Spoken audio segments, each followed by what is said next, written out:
Alright guys, today I'm going to be reviewing Predator at Six Flags Darien Lake. This is an absolutely fantastic din wooden coaster, and I think calling it a Woody's a bit of a stretch at this point, but yeah, it's fantastic. Absolutely one of, if not the most underrated coaster I've ever ridden, and I'm going to explain why in this review. So, to start off, I have ridden this ride hundreds of times because it's at Darien Lake. It's only an hour away from me. I go here like over 15 times a year. So, yeah, I've ridden this thing hundreds and hundreds of times.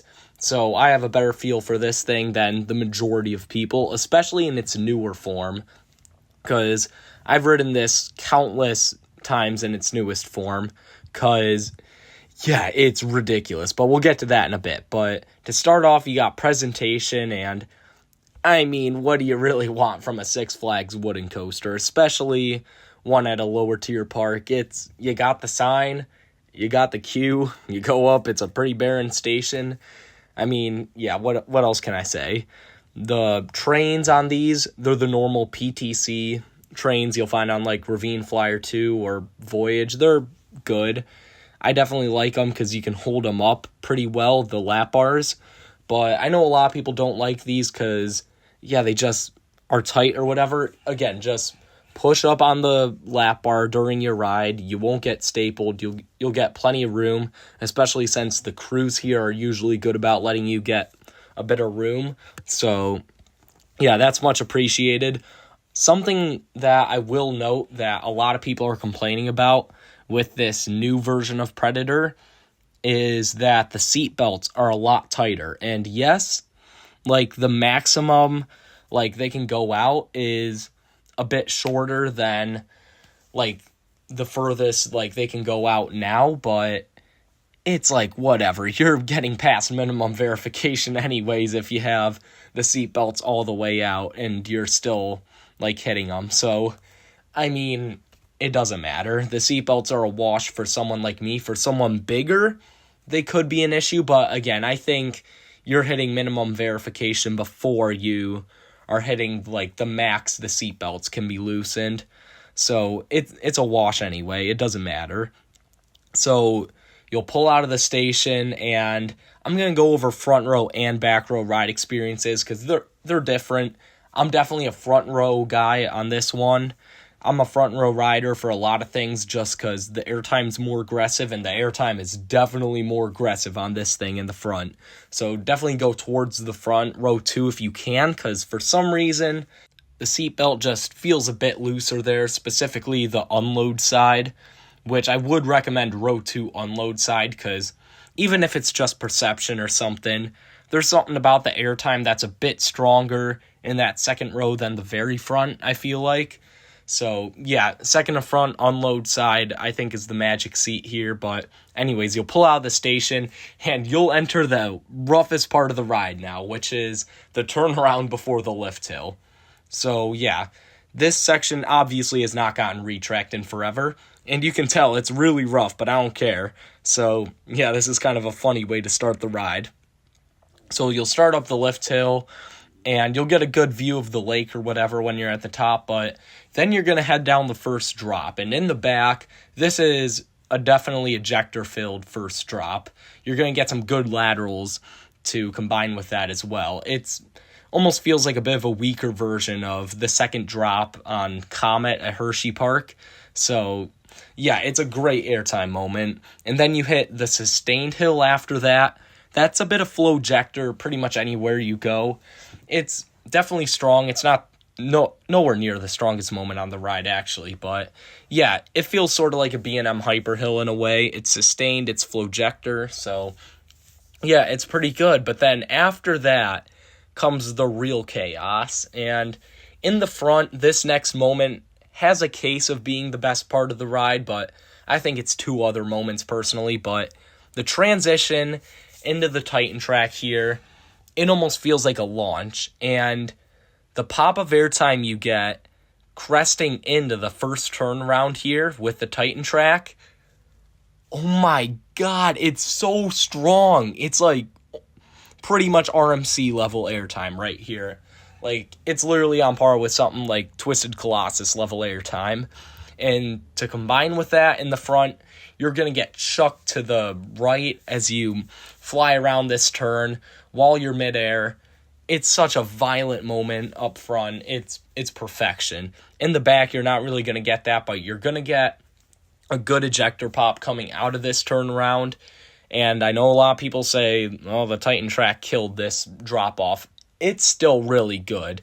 It's about on par, honestly, because it's a bit stronger. There's no random kink, but whatever. And anyways, you should be riding this in the front anyways, because the pop into it is definitely better than the pop out.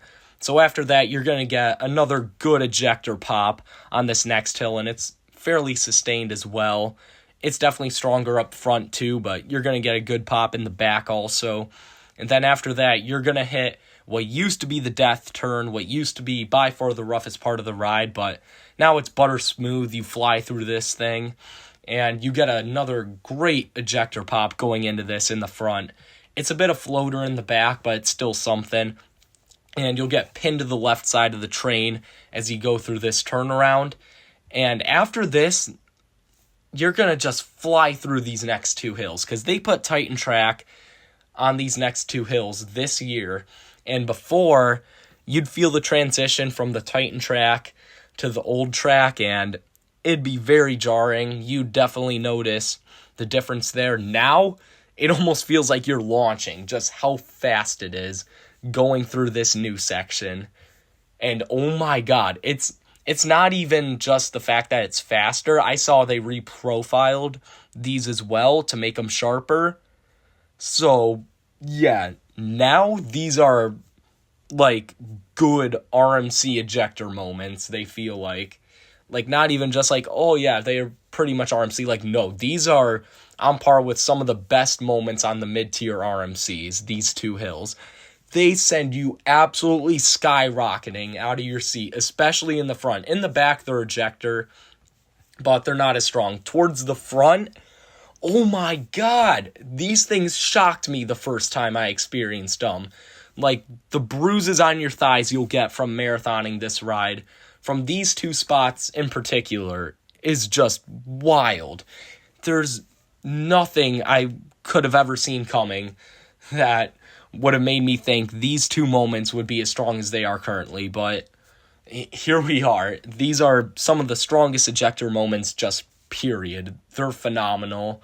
They're a bit sustained too, and they have a little bit of laterals, sending you to the right. Nothing crazy, but yeah, oh my god, these two moments are insane now. And then after that, you're gonna change out of the Titan Track. The rest of the ride's pretty smooth, and that's something I'll say. A lot of people say the non-Titan Track spots are still really rough. I actually think the wood itself is very smooth. I know that's a hot take, but I don't know. I've never thought the wood on Predator was actually rough. So, yeah, that might just be me, but that's not even me just like, because you know me, I don't really care about roughness at all. In fact, it helps a ride if anything. It's not even that. It's just, it's genuinely not a rough ride. So, yeah, there's that. You'll hit the turnaround, and before this finale did absolutely nothing, and now the first hill of this actually gives an ejector pop. So, yeah, that's the magic of Titan Track, I guess, maybe. So, yeah, then you're gonna get a bit of floater throughout the last couple hills, and then turn into the brakes, and that's your ride on Predator.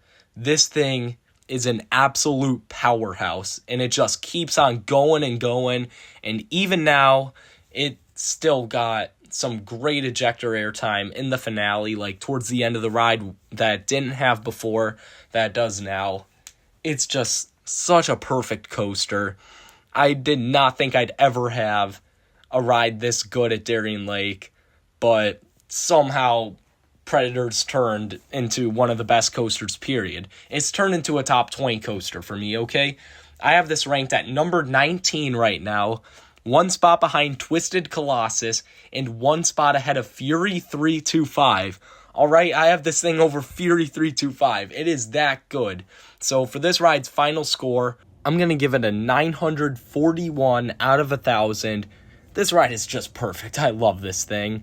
It's got such violent ejector airtime now. It is just pure violence all the way. So, yeah, I'm so happy that I finally have a ride this good only an hour away from me. And I did not expect it to be a ride that already existed. So let me know what you guys think of New Predator down in the comments below. Make sure to like and subscribe, and I'll see you guys next time.